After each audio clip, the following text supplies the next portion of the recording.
Hi guys! Sinong nakakilala ng rubber tree?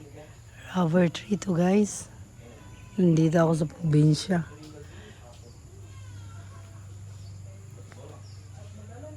Dati, dati, napaka dito. Wala kang makita na mga damo ngayon. Grabe. Ang laki ng kaibahan dati at saka ngayon. Tingnan nyo.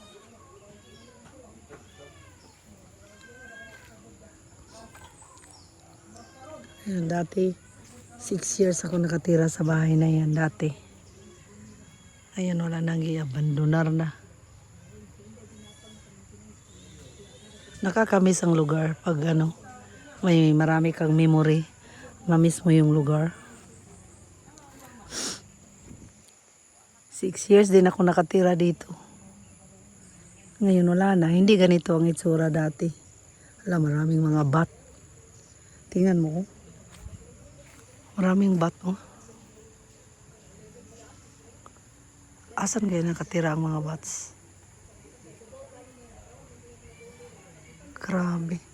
Saan kaya nakatira yan? Bakit para silang nabulabog, oh? Para silang nabulabog, mga bats. Punta kami dito, guys, kasi ang may-ari niyan, ang may-ari sa house na yan, namatay. Family friend namin. Kaya dito ako nakatira dati kasi ako ang yaya ng mga anak niya. Una namatay yung asawa niya, nasa abroad. Namatay yung asawa niya, hindi ako nakadalo. Ngayon siya na naman ang namatay. Family friend namin.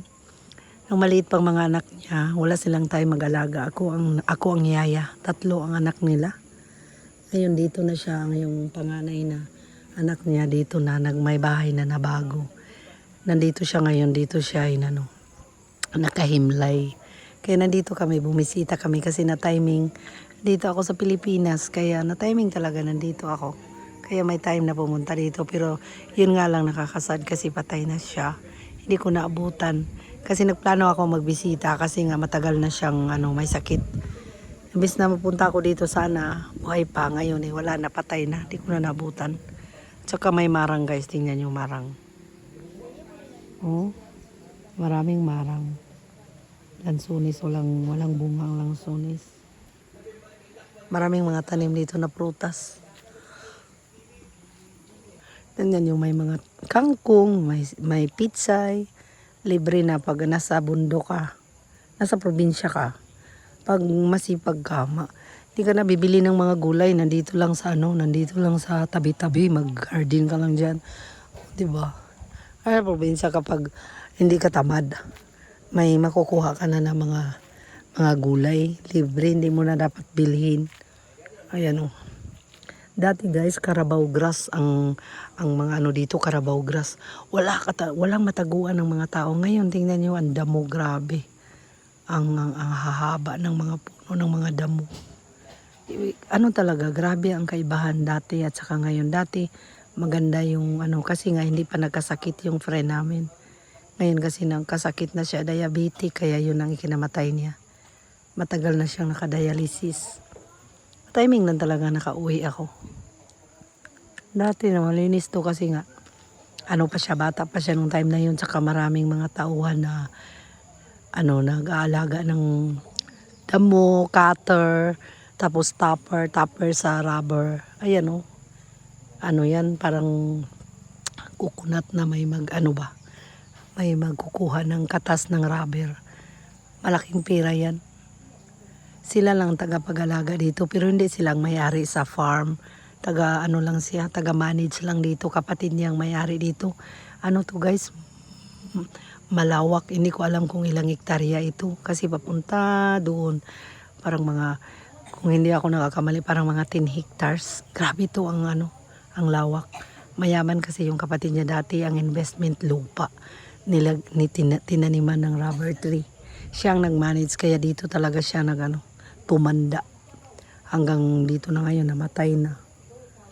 Pero hindi siyang may-ari, kapatid niya. At saka yan. Diyan talaga yan niya. Diyan ako dati talaga nakatira. Ngayon wala na, luma na siya. Parang haunted house na, grabe. Iba na talaga yung itsura. Kaya yun. Yung mga kapatid ko, mga kasama ko pumunta dito. May pakita ko sa inyo, sili. Tingnan nyo, pag probinsya ka, libre sili. Kasi may mga sili dito, tingnan nyo. Ginawa nilang, nilagyan nila ng lights. Pag gabi, maganda to kasi may mga lights. Ayan, mga sili. Ayan, di ba? Oh, di ba? Kaya magmaritis kami. Maritis, dala ubo-ubo. Ang daming mga prutas, oh.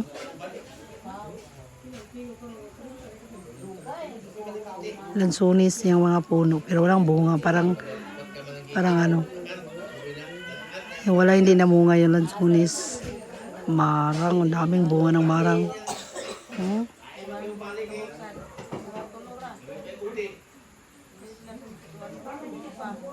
Ayan. Andun yung highway. Kaya,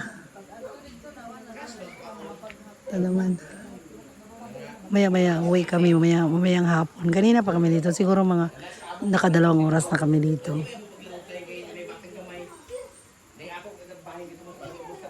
Ay, nako. Hindi ko talaga makalimutan ng lugar na to kasi 6 years din ako dito nakatira. Mga ilang years na rin hindi ako nakabalik dito. Siguro mga 8 years na hindi ako nakabalik dito. Mga 8 years. Hindi ako nakakamali. May iro. Natakot ako sa iro.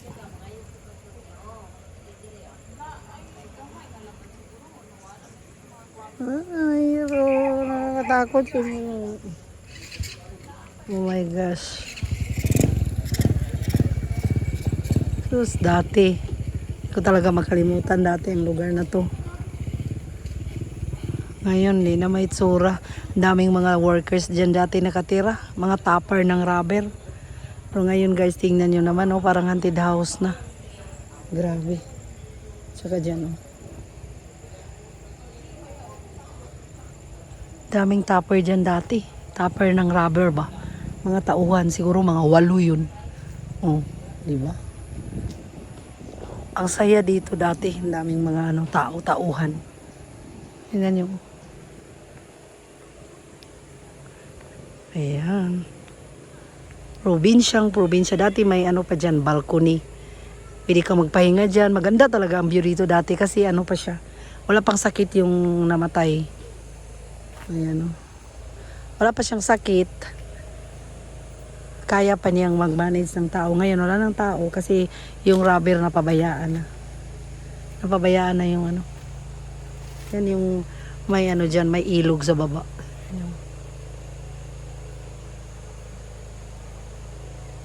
Yung ilog sa baba. Diyan kami dati naliligo.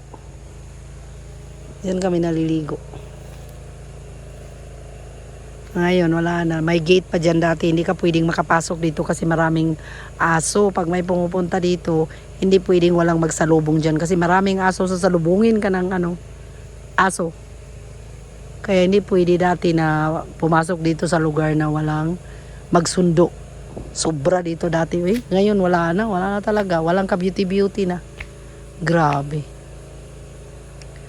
Ang ganda dito dati. Hindi ko talaga makalimutan kahit ilang years na. Tingnan niyo.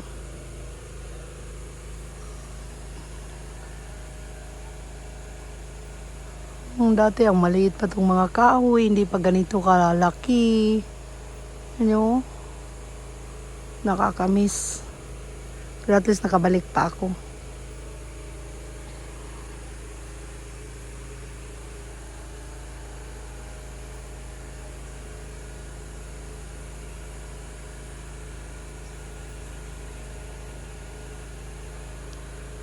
Ay, nako.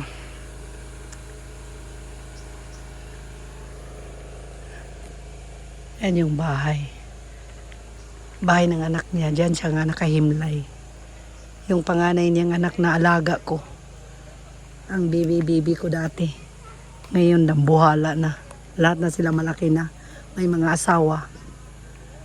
Kaya, back to memory, back to before realization. Namiss ko lang. Kaya ganun. Thank you always for watching, guys. Thank you for supporting my channel every time I have a new video. Thank you. Bye.